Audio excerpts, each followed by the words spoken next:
అందరికీ నమస్కారము. ఇక ఇప్పుడు పంచాంగము, ముహూర్త విషయము ఈ రెండిటి గురించి తెలుసుకుందాం. మొట్టమొదట పంచాంగము. తిథి, వారము, నక్షత్రము, యోగము, కరణము ఈ 5 కలిసిందే పంచాంగము.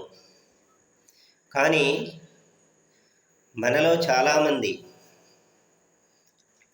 పురోహితులు కావచ్చు, పండితులు కావచ్చు, లేకపోతే మామూలు వాళ్ళు కావచ్చు, జ్యోతిష్కులు కావచ్చు, నాలాంటి వాళ్ళు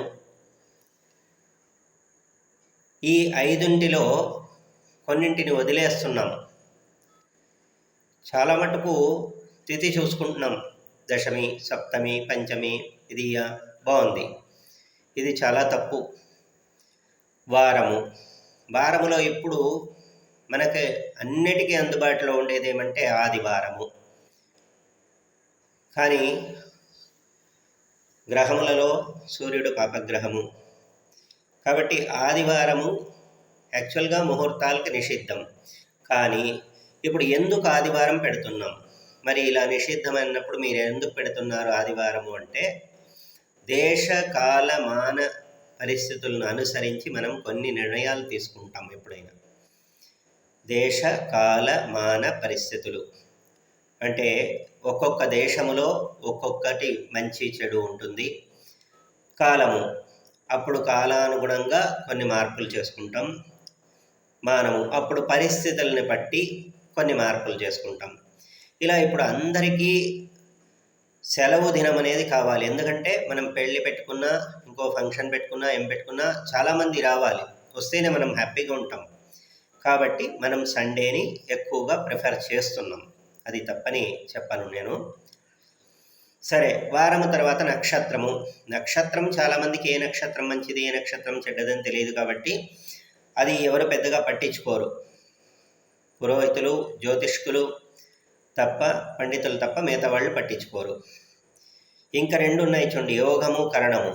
దీన్ని తీసి పక్కకు పెట్టేశారు చాలామంది. యోగము, కరణము. యోగము, కరణము ఈ 2 చాలా ఇంపార్టెంట్ అయినవి. ఎందుకంటే మాటలోనే ఉంది యోగం. యోగాద్రోగ నివారణం అంటారు. అలాగే యోగము లేకపోతే వాడు కష్టపడుతున్నాడు అంటారు.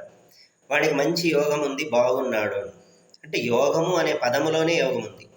ఇక కరణము కూడా చాలా ఇంపార్టెంట్ అయింది.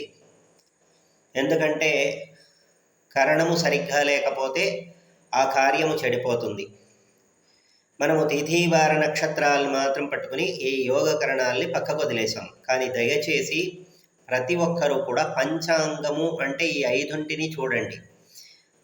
తిథి, వార, నక్షత్ర, యోగ కరణాదులు 5 శుద్ధిగా ఉన్నప్పుడు, 5 ఖచ్చితంగా ఉన్నప్పుడు మాత్రమే పంచాంగ శుద్ధి గల దినము అని చెప్పబడుతుంది.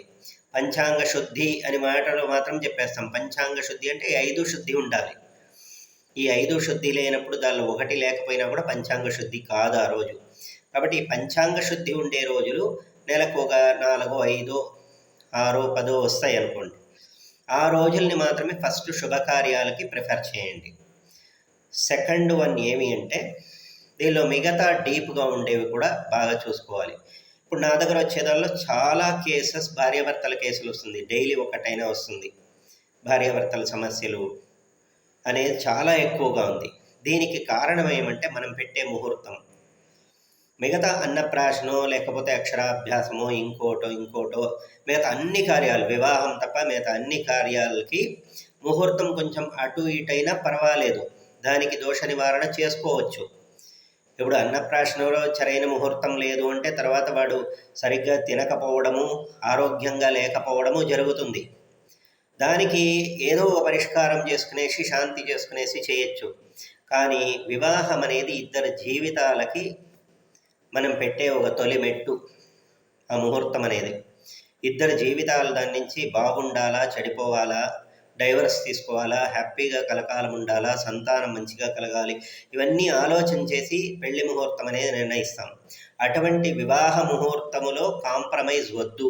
మనము ఖచ్చితంగా బాగలేని రోజులు ఏదో మనకు ఖాళీ ఉందనో లేకపోతే ఫంక్షన్ హాల్ దొరుకుతుందనో మనం పెట్టలేము. ఫంక్షన్ హాల్ లేకపోతే గుడి దగ్గర చేసేయచ్చు, లేదా కన్యాదాత స్వగృహములో చేసేయచ్చు. లేదు ఇప్పుడు ఫ్యాషన్గా మనకి ఒక గ్రౌండ్ తీసుకునేసి ఖాళీ ప్లేస్ తీసుకునేసి ఆ ఖాళీ ప్లేస్లోనే మొత్తం అరేంజ్మెంట్స్ సెట్టింగ్స్ చేస్తున్నారు, మ్యారేజ్ సెట్టింగ్స్ చేసుకోవచ్చు డబ్బులు ఉంటే. లేని పక్షంలో గుడిలో చేసుకోవచ్చు. ప్రదేశం ఏదైనా సరే, ఎక్కడ చేసినా సరే, ఎలా చేసినా సరే సింపుల్గా 10 మంది వాళ్ళింటి వాళ్ళు వీళ్ళింటి వాళ్ళు ఉండి చేసుకోవచ్చు, 1000 మందిని పిలుచుకోవచ్చు. ఎలా చేసినా ఇవన్నీ పర్వాలేదు, కానీ ముహూర్తం అనేది బలం ఉండాలి. వివాహ ముహూర్తము, నిషేక ముహూర్తము, ఇది రెండూ కూడా చాలా బలం ఉండాలి. వివాహ ముహూర్తం వల్ల వాళ్ళిద్దరూ ఎంత కలిసి ఉంటారు, ఎంత బాగుంటారు, అన్యోన్యత ఉంటుందని తెలుస్తుంది. నిషేక ముహూర్తం వల్ల వాళ్ళిద్దరికి సంతాన విషయము, తద్వారా అన్యోన్య దాంపత్యం గురించి సూచిస్తుంది. ఇవన్నీ కూడా చాలా ప్రధానంగా చూసుకోవాలి. పండితులు, జ్యోతిష్కులు, పురోహితులు, మామూలు జనాలు అందరూ కూడా కొంచెం గమనించాలి. ఎందుకంటే ఇప్పుడు సపోజ్ నా దగ్గరికి వచ్చినప్పుడు నేను తప్పుగా ఇచ్చాను అంటే మీరు నాకు అడగచ్చు, తప్పులేదు. స్వామి ఇలా ఇచ్చారు మీరు, దీనిలో యోగం సరిగ్గా లేదు, లేదు వర్షకాలంలో ఇచ్చారు, లేకపోతే రాహుకాలంలో ఇచ్చారు, యమగండంలో ఇచ్చారు, ఇవి చెప్పచ్చు, చెప్పడం తప్పు కాదు.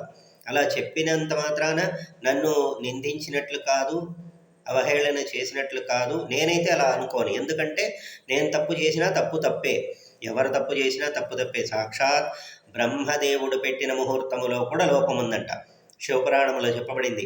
అందుకనే శివుని యొక్క కళ్యాణములో అంత అవాంతరాలు, సమస్యలు వచ్చినాయి. బ్రహ్మగారి యొక్క 5వ తలకాయని నరికేయడం కూడా జరిగింది అక్కడ. ఇవన్నీ కూడా శివపురాణంలో ఉన్నాయి. ఎందుకు అలా చెప్తున్నా అంటే, బ్రహ్మగారు ఎంత గొప్ప విజ్ఞాని, ఆయనకు తెలియంది ఏముంటుంది. కానీ ఆయన పెట్టిన అంత జ్ఞానవంతుడైన సాక్షాత్ భగవంతుడైన బ్రహ్మదేవుడు పెట్టిన ముహూర్తంలో కూడా లోపదోషాలు ఉన్నాయి. అలాంటిది మనము సామాన్యమైన మానవులు మనం పెట్టేదాల్లో దోషాలు ఉంటాయి. కానీ అవతల వాళ్ళు చెప్పినప్పుడు దాన్ని మంచిగా తీసుకోవడం మంచిది. వర్జ నక్షత్రాలు ఇవన్నీ కూడా చూసుకోవడం మంచిది. రాహుకాల యమగండాలు ఇవన్నీ కూడా దుర్ముహూర్తాలు ఇవన్నీ చూసుకోవడం మంచిది. మూఢాలు ఇవన్నీ కూడా చూసుకోవడం మంచిది. ఒకవేళ మనం ఏదైనా పొరపాటుగా పెట్టినా అవతల వాళ్ళు చెప్పినప్పుడు దాన్ని రిసీవ్ చేసుకుని దాన్ని కరెక్ట్ చేసుకుని నెక్స్ట్ టైం ఆ ప్రాబ్లం రాకుండా మనం ముహూర్తం పెట్టడం వల్ల అన్యోన్య దాంపత్యం అనేది ఎక్కువ అవుతుంది. అందరూ బాగుంటాము. వాళ్ళు ఇద్దరూ బాగుంటే అందరూ బాగుంటాం అనుకోవాలి. ఎందుకంటే వాళ్ళిద్దరూ విడిపోతున్నప్పుడు చాలామంది నా దగ్గరికి వచ్చి అంటారు, ముహూర్తం ఫాల్ట్ ఉంది అంటే, వాడెవడో పెట్టాడు స్వామి ఇలా ముహూర్తము, అందుకనే మేము విడిపోయాం, ఈనాడు మేమే బాధపడుతున్నాం, వాడికేముంది హ్యాపీగా ఉన్నాడని. అప్పుడు మనకే కదా పడుతుంది, అది తగిలేది మనకే. వాళ్ళు బాధపడుతుంటే ఆ బాధ యొక్క పాపం ఏదైతే ఉందో ఆ పాపము అనేది మనకు తగులుతుంది. వాళ్ళు హ్యాపీగా ఉంటే ఆ పుణ్యఫలం అనేది మనకు దక్కుతుంది. కాబట్టి ముహూర్తాలు చాలా జాగ్రత్తగా నిర్ణయించండి. అందరూ కూడా మామూలుగా అందరూ కూడా చూసుకోండి, పెట్టిన ముహూర్తాల్లో ఏమైనా లోపదోషాలు ఉందా అని చూసుకుని చేయడం వల్ల చాలా మంచి జరుగుతుంది. శుభం భూయాత్. నమస్కారం.